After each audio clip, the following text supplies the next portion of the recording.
Mother Superior basically tells Elnor, like, you're making Picard uncomfortable. He doesn't like children. And the little boy says, I'm genuinely hurt. I thought you liked me. My feelings are genuinely hurt.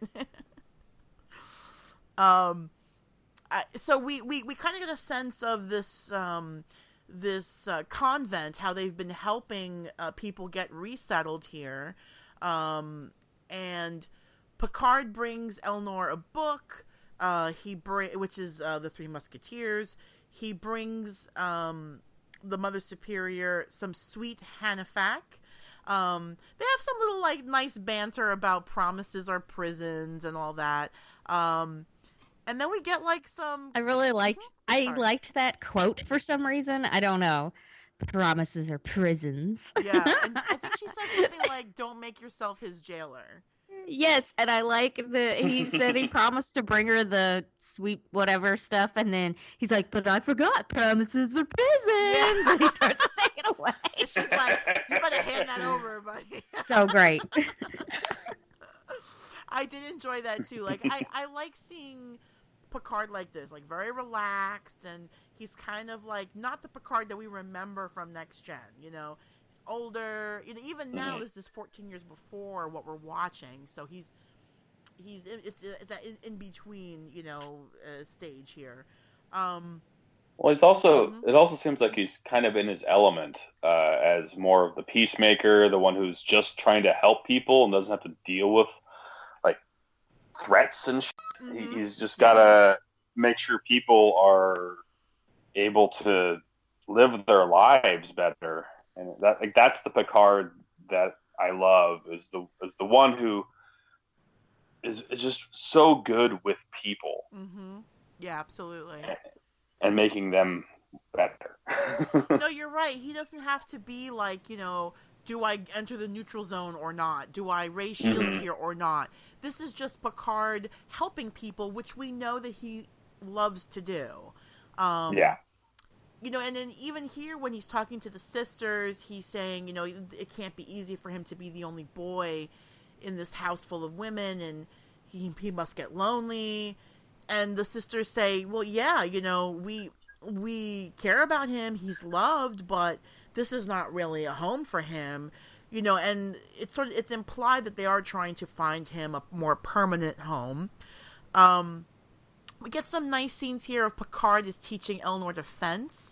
And he's is really sweet with like sticks and their fencing, and he's reading him a chapter from The Three Musketeers. And it's very sweet because we see Elnor kind of cozy up to Picard, and we've seen Picard mellow over the years with kids, but here he's really mellowed with the kids, right? Like he's letting Elnor basically kind of cuddle up right next to him. And it was a really sweet little scene when he's reading him that chapter out of The Three Musketeers.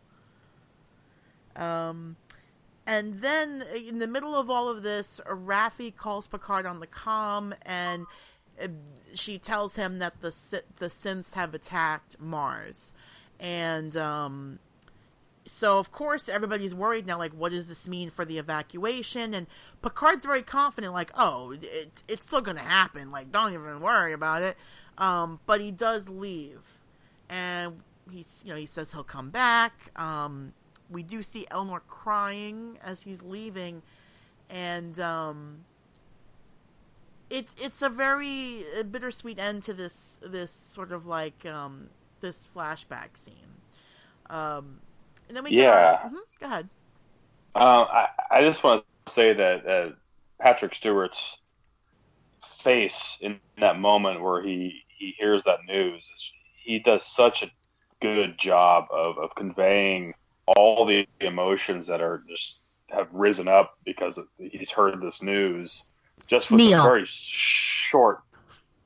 Like Neil, he is an experienced Shakespearean actor. Of course. I know. No, I know. It's just I'm just teasing. Beautiful to watch. He is so amazing. He's just I don't know. He's always amazing. I just wanted to tease you.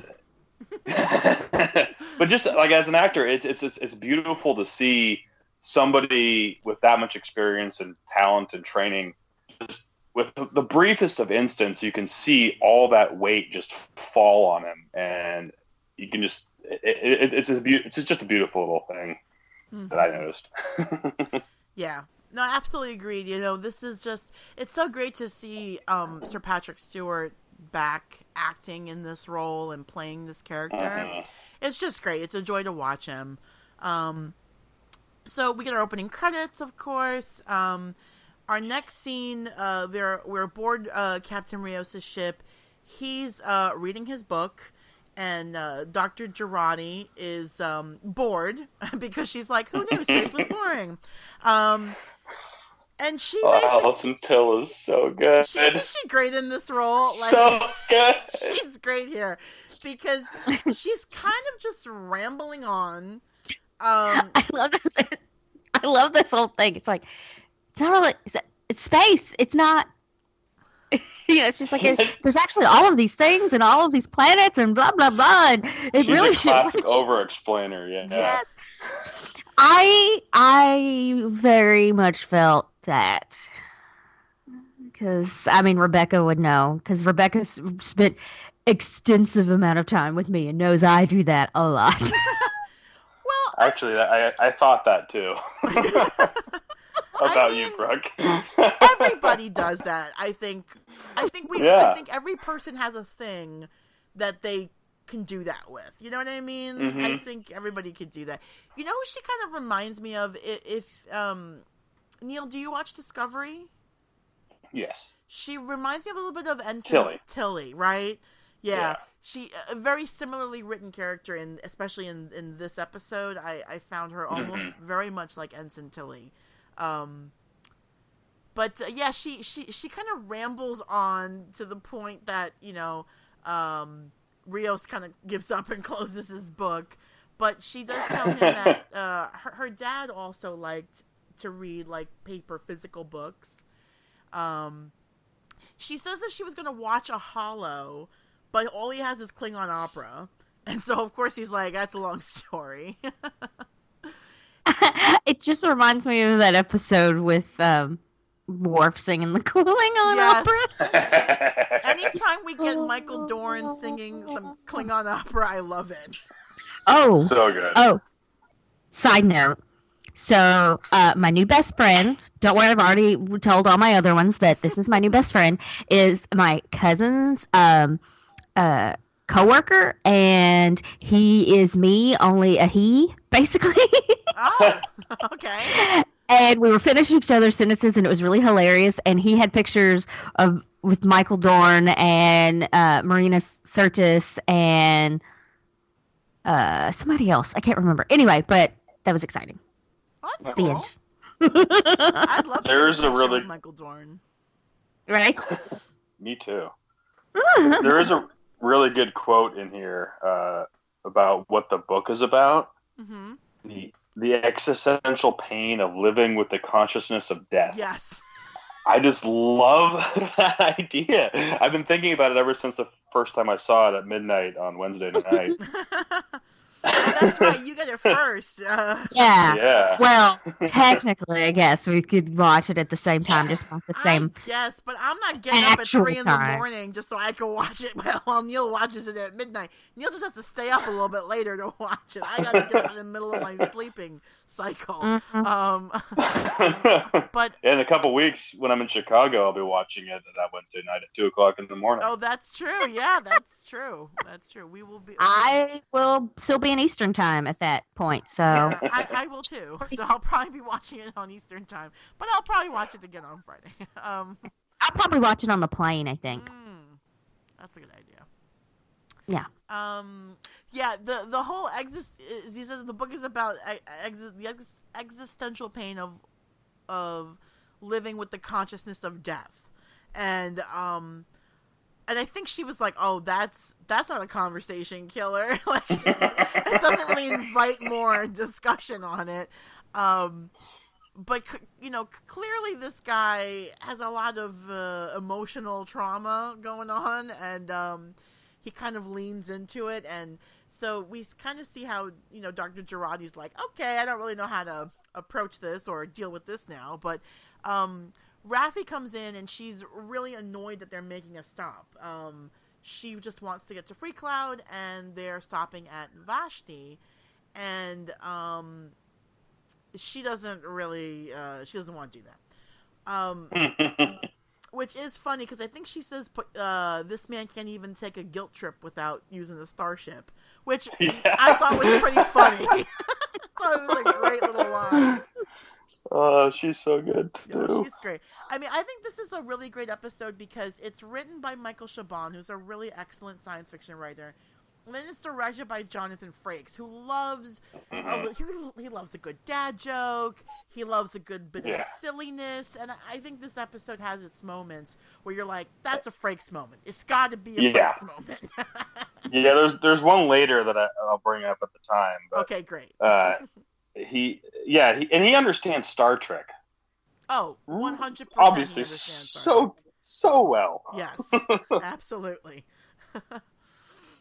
So in the next scene, we find out that on this ship there's like a hospitality suite, and now there's another hologram. It's the hospitality hologram, who looks like he's straight off the set of Queer Eye for the Straight Guy, which is hilarious.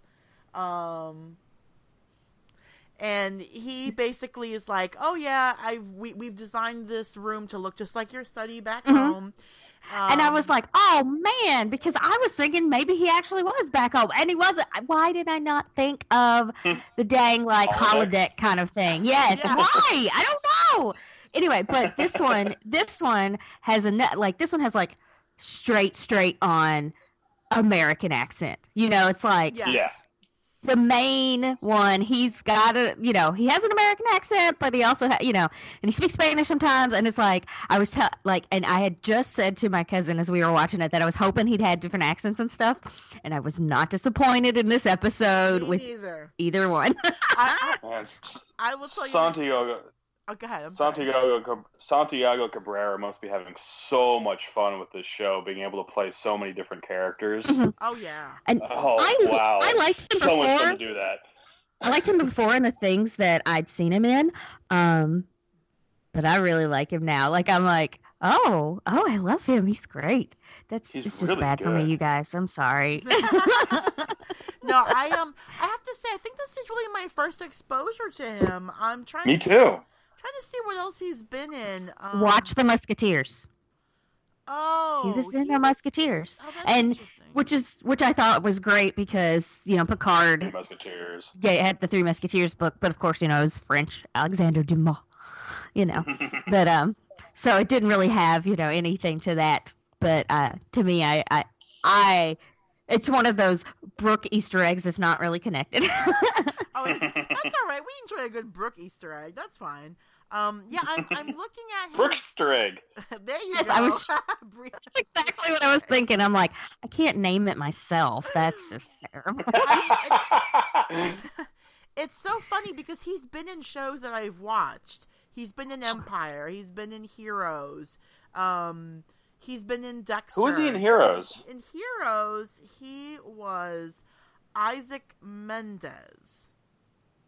Was he one of the carnival guys? You know what? I'm not really sure, but he was in 17 episodes. You would think I would remember. Okay. But to be fair, this was back in 2006.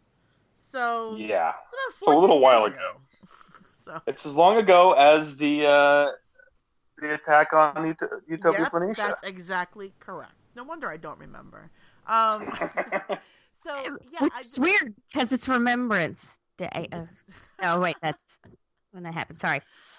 Yeah, this is really, I guess, the first time I'm, paying attention to this actor. Apparently, I really enjoy the different characters that he's playing within this sort of environment, because when he's himself, like when he's the captain, he's kind of like a Han Solo archetype. Like, he's smoking a cigar and he's wearing a cool vest and he's driving around in his ship doing what he wants to do, but then he's got all these different holograms and they've all got different personalities and different accents, and it's just great. Mm-hmm. But yeah, so they're in this holodeck. Basically, it's been programmed to look like Picard's study back home, so he feels more comfortable. Raffi and Rios come in, and then Dr. Girardi joins them, and